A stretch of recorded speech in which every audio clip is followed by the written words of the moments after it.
Hello and welcome to the Procurement Podcast, brought to you by BizClick and our sponsors for this series, Amazon Business. This is your go-to podcast for all things procurement. If you're ready to move from being a tactical buyer to a strategic leader, you're in the right place.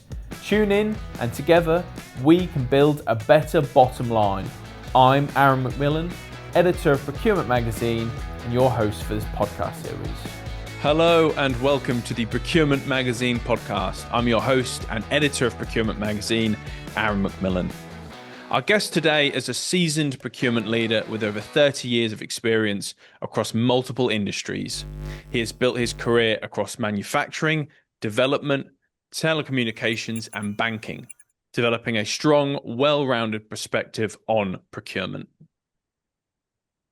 He currently leads procurement at Citibank, where he's focused on driving efficiency, strengthening governance, and delivering long-term value through structured procurement practices.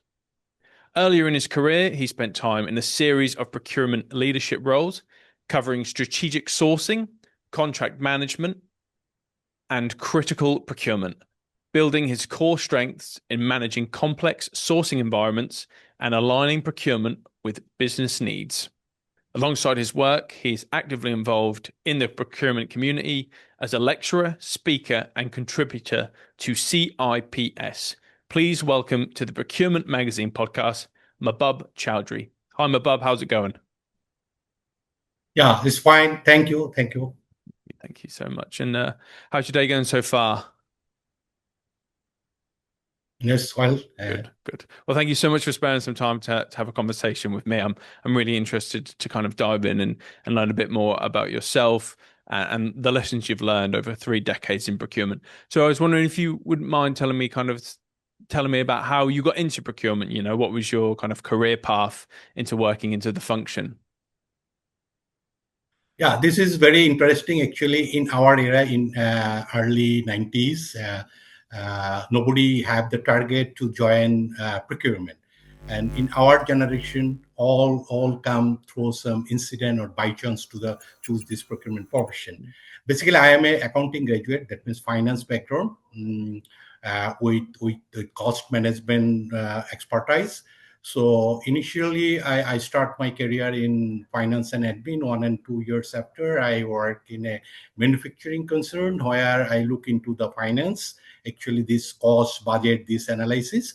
So during this period, what happened when I do the variance analysis, I see that there have a variance causes due to some excess stock, and this procurement related issue is come to the scene, that due to this efficiencies hampered. So based on this, then my additional role that is fine. So you maintain this stock control because of if there have a excess stock, it have some cost impact. Ultimately, the bottom line, this profit and other things is reduced, then negative variance come. So my start after 2 years experience, I start to look after the inventory control. So again, when you go for the inventory control, it conflict with the procurement, and the store. They want more purchase and keep the stock, so there have no shortage of. So for this conflict, actually, management again restructure and give me the responsibility of procurement. So from this, my procurement journey start. So my initial goal is not in procurement, the finance. So procurement journey start, and I do a very well in that area, and good. If I bring the efficiency, cost savings, and of course that's a good planning. That.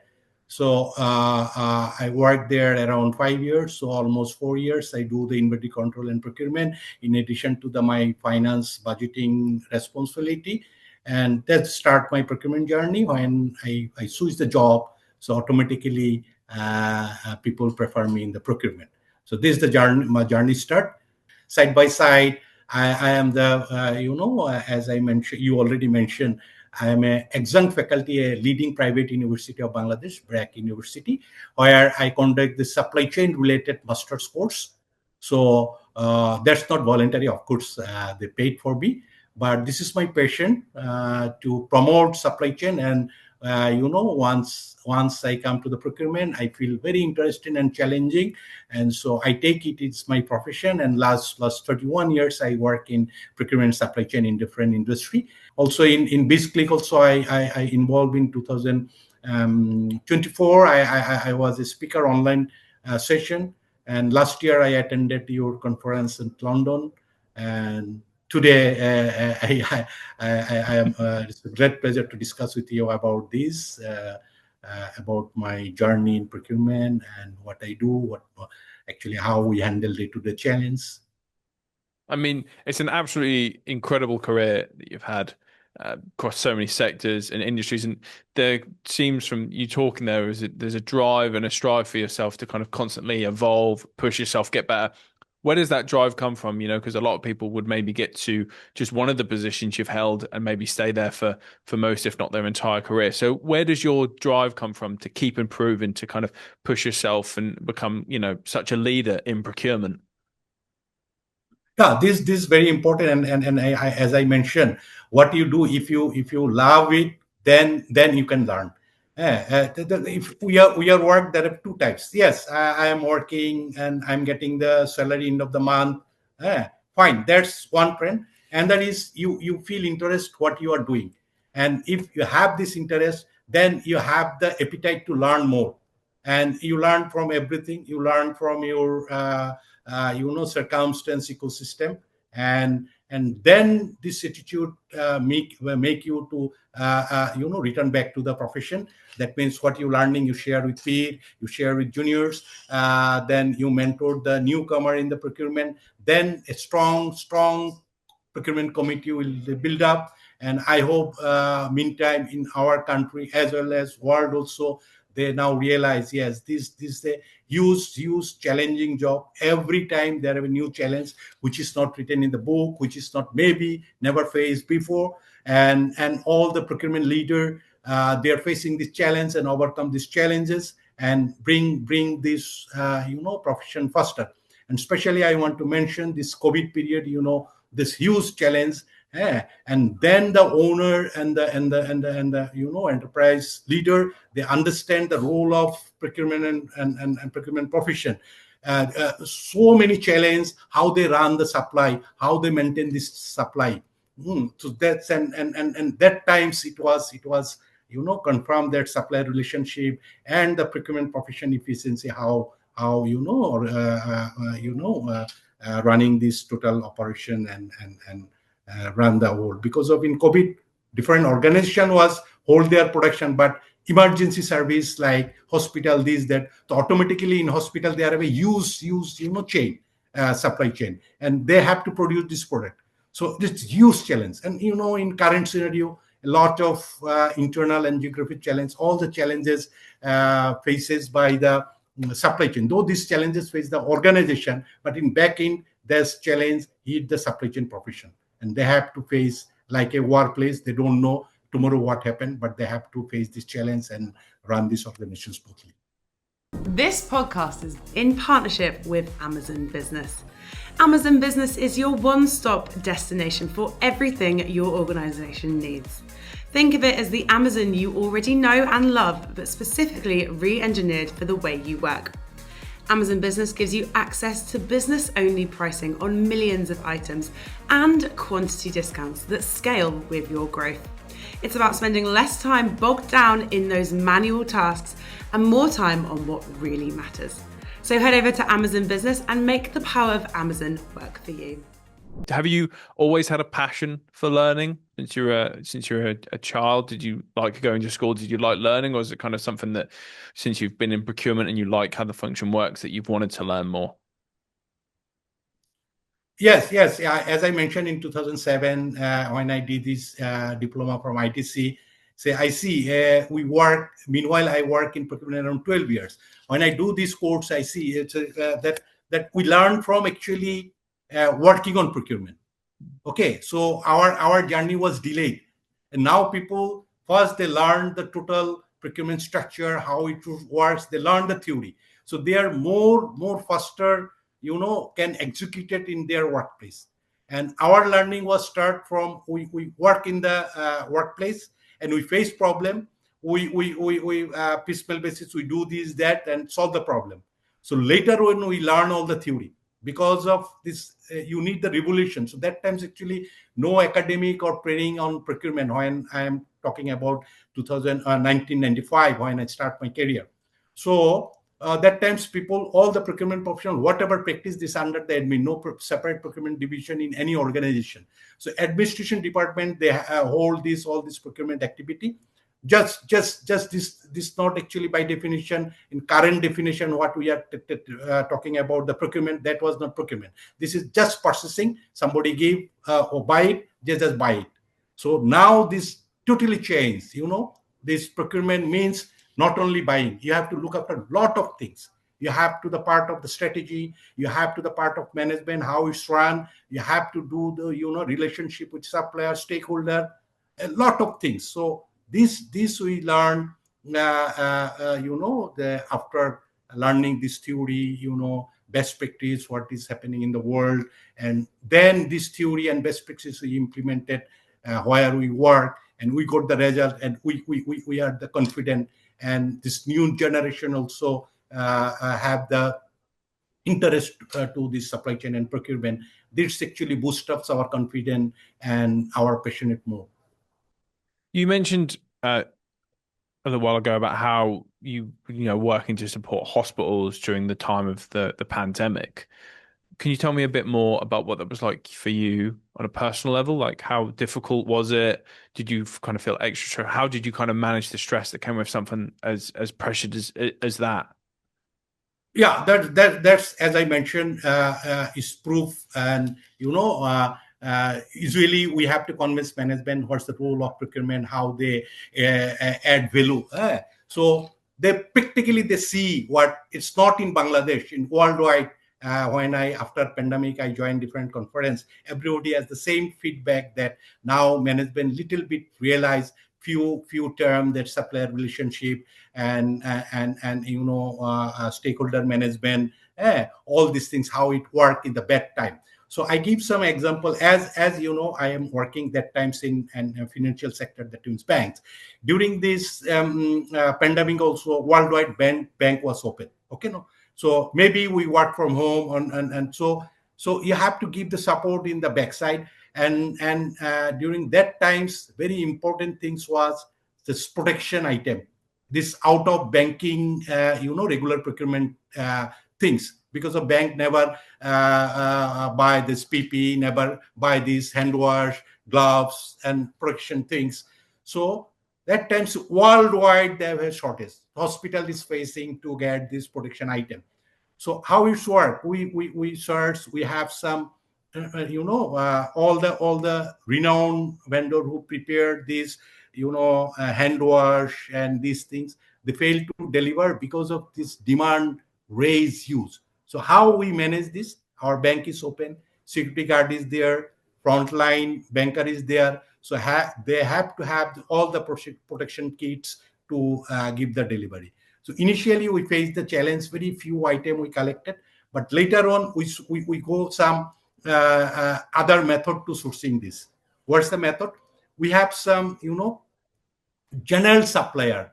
That means they do all the works. You see, give some this product, I can give. So they are not specialized, they're actually third party. They are sourcing from others, and actually every organization did this type's pool vendor who can do some this irregular item. So one of the vendor, we just call him. So he say, yes, I can manage this. So how he manage this wash, hand wash type things. So there have some, chemical component. So he contact with the chemical supplier, and he mix up with this, ingredient, and he make us the hand wash. Because of without hand wash, we can't allow any customer to the bank. So there have some distance maintained. So that's we solve. And this vendor, this general vendor who do it tidbit small works, due to relationship, he did it. So that times we don't consider the cost. We consider this, you give the material, whatever cost, because of that time question is you get the delivery.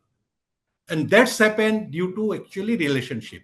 And this PP protection kits, what happened? He sourcing the fabrics from others. He's a others fabric supplier. he brings some, tailors, and he make this PPP. Though this is not his formal production line where this medical PPE is prepared. So through this relationship, we sourcing this important item, safety security kits to open our bank, limited scale, not its full scale. By this way, this emergency things we cover. And bank other product, obviously we do the home office, this, that. So others product demand is not in that level, but for operational, the safety security was the crucial, which we maintain through this. Yeah, I think it's so interesting to kind of get an idea of how you work with suppliers in that relationship. I imagine, with your career, you've kind of honed that kind of relationship between yourself and supplier.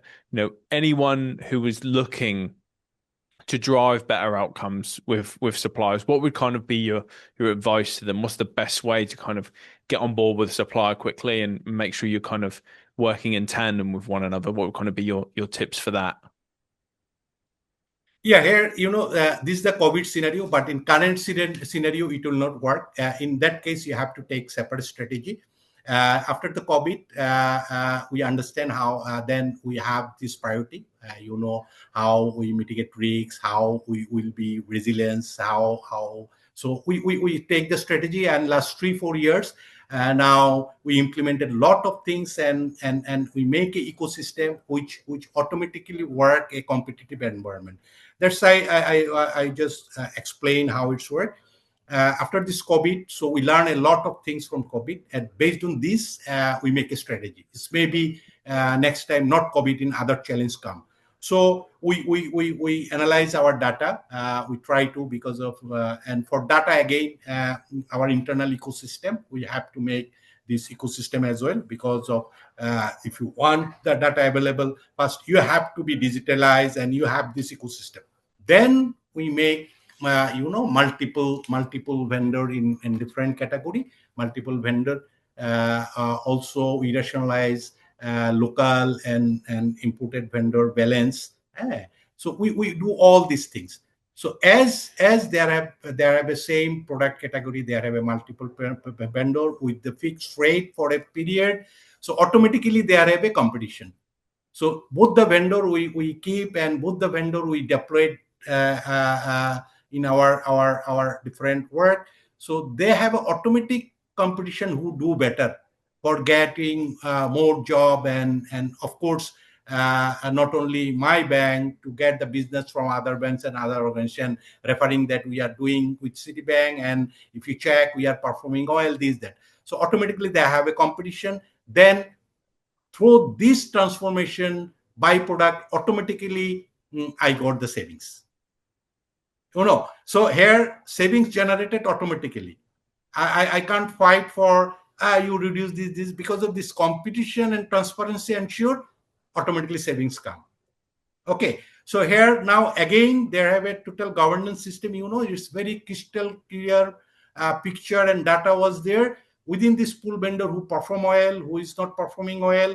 This user are evaluating them. Based on this, their work volume is increased, decreased, and of course to mentoring, we also mentoring this vendor. Yes, you are doing bad here, so you have to improve.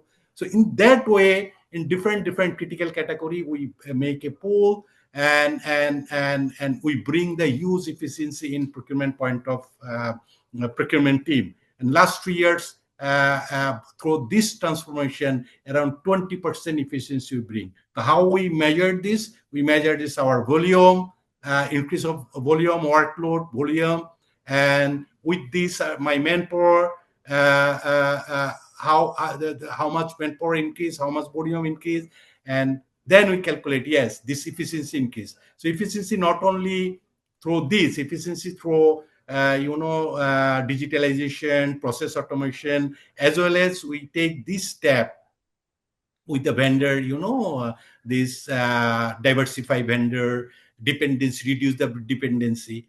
So this bring the efficiency, point one. Other things, automatically it reduce your risks as well.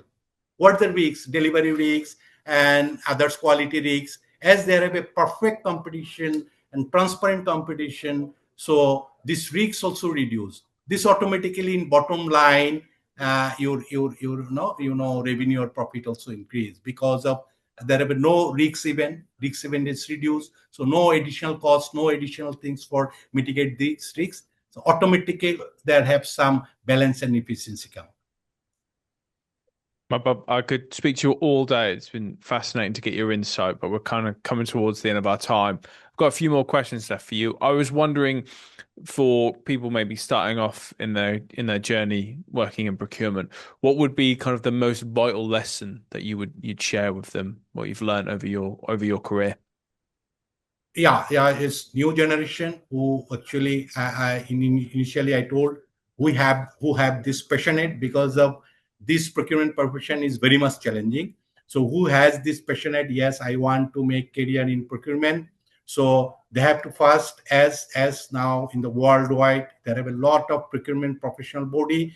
They give the education, theoretical education in procurement, so they can first they have to strong their base on the knowledge, then they have to come in the practical field, and also they have to get the mentoring. A lot of professional institutes also they are using this mentoring session. So as you know, it's always challenging, as I mentioned, COVID period, and now this Middle East crisis. You see one component is heat, total supply chain will disrupt it. As is only oil, you see every sector is disrupted to oil. So there's this types of challenging.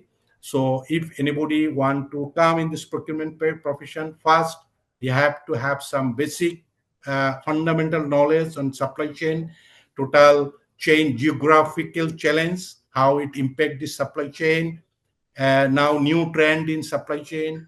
Then he has to come to the work, and he has to eager this learning attitude, learn from everywhere, because of it's like if you don't learn, if you don't change with this world supply chain change, you will be redundant in this profession.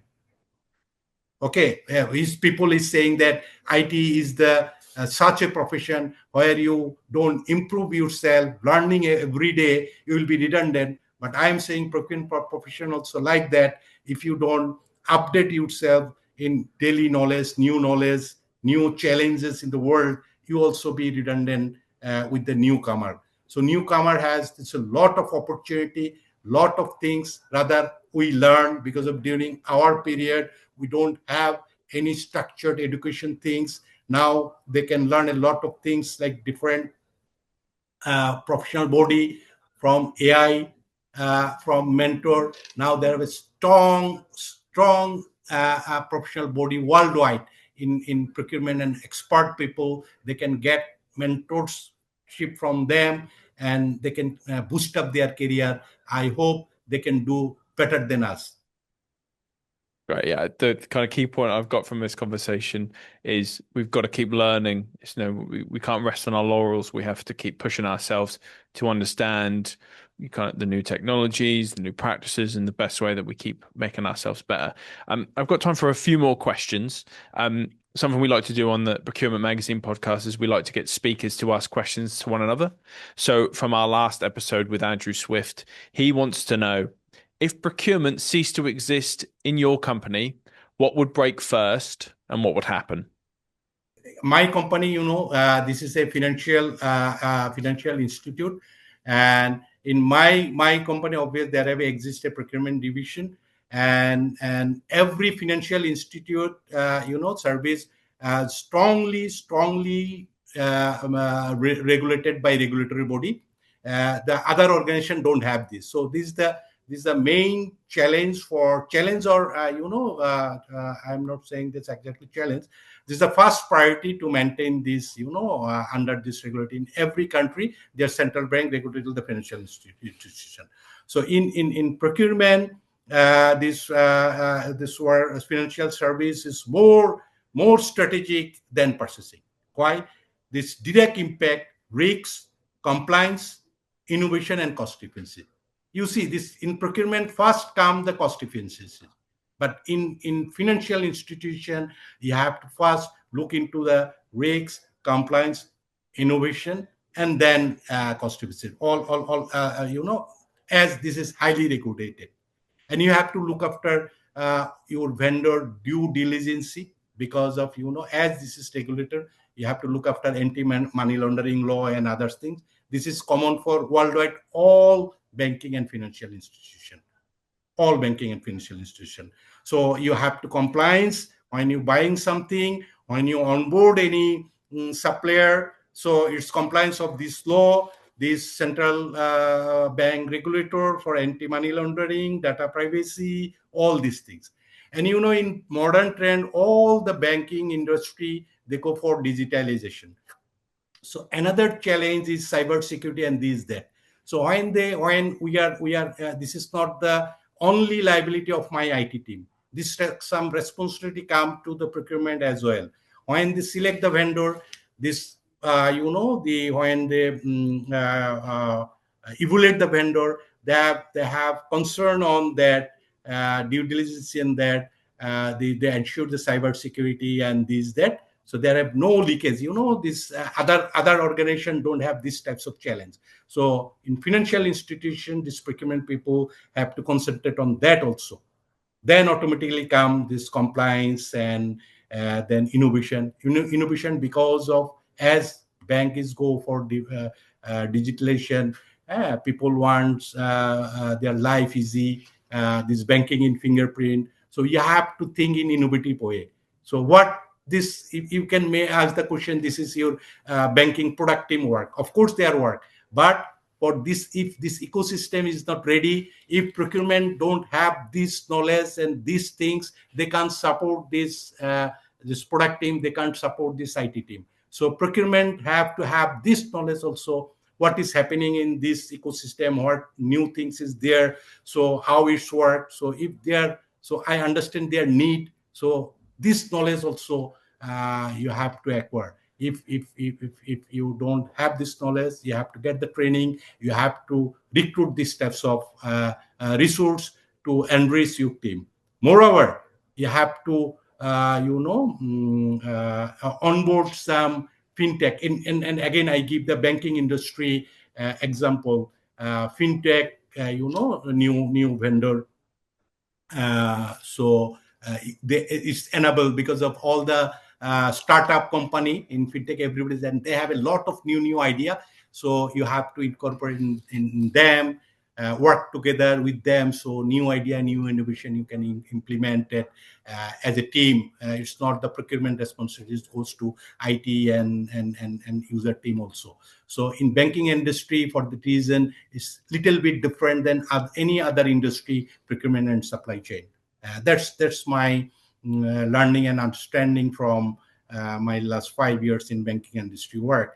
And we already equipped with this because of, as our bank have a innovation lab, this IT is working on that. In my team, there are two computer science graduate who work in the my team as a procurement buyer. So they have this knowledge. So we can understand the user need, as well as we can give some idea them. Yes, it's work in that way. This work in that. And Alhamdulillah, we get the result last 2-3 years through this way.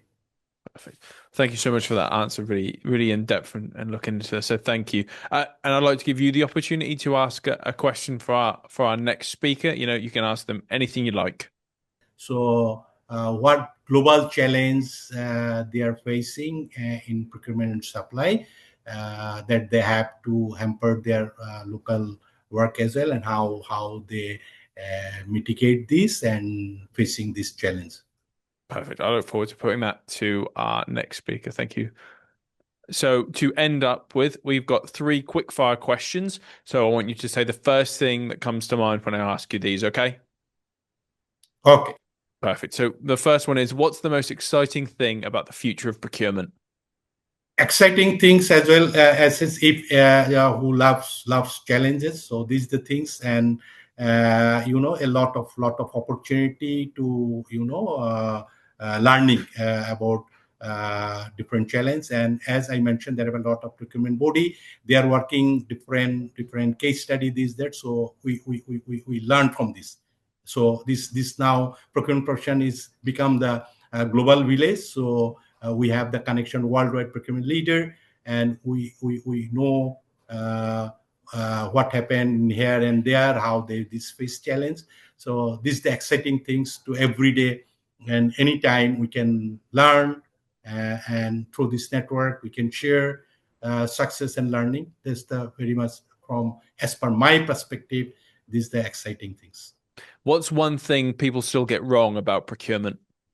This again, I am saying this perception. People still perceive that this procurement means all the any organization, they spend the money through procurement. So perception is are they maintain this governance? They are biased to the the supplier or not? This perception is work in the common market. So how you overcome this perception? Perception is governance. Two things you have to ensure. One is governance and transparency. In total procurement process, if you ensure this governance and transparency, people trust you, your organization management will trust you, and as well as this other procurement professional who have or others professionals who have this wrong perception about the procurement. This perception you can mitigate, and obviously this governance and transparency, this your organization image also bring a very good level. And finally, what is one piece of technology we rely on now which will be obsolete in a year? Whatever technology we currently use, obsolete. It's not fully obsolete because of now this new technology is AI come, but it's till now it's not shows the success story. If we analyze this usage case of AI in procurement in all the sector, it can't give the this best usage cases result. So obsolete means in procurement technology, the day-to-day work or routine work. Initial when procurement start, they do the this regular procurement work that will be obsolete after few years because of that can be done by new technology like PU issuance, like vendor communication, some reporting that's portion. A lot of organization they till their a lot of human resources engaged there to give the delivery. That will be obsolete. Well, thank you so much, Mahbub, for your time today. I really appreciate it. I could sit here and speak to you all day, but unfortunately we're all out of time. So thank you again so much for joining us. Thank you, and thank you for giving me this opportunity. And it's my pleasure to share my knowledge. Maybe some newcomer will benefit from this. And always I open if any newcomer, they can communicate with me, any social media, personal mentoring and advice. I'm open for that. Yeah, well, let's hope so. And thank you everyone so much for listening to this episode of the Procurement Magazine Podcast. And we'll see you next time for another insightful episode. Bye-bye.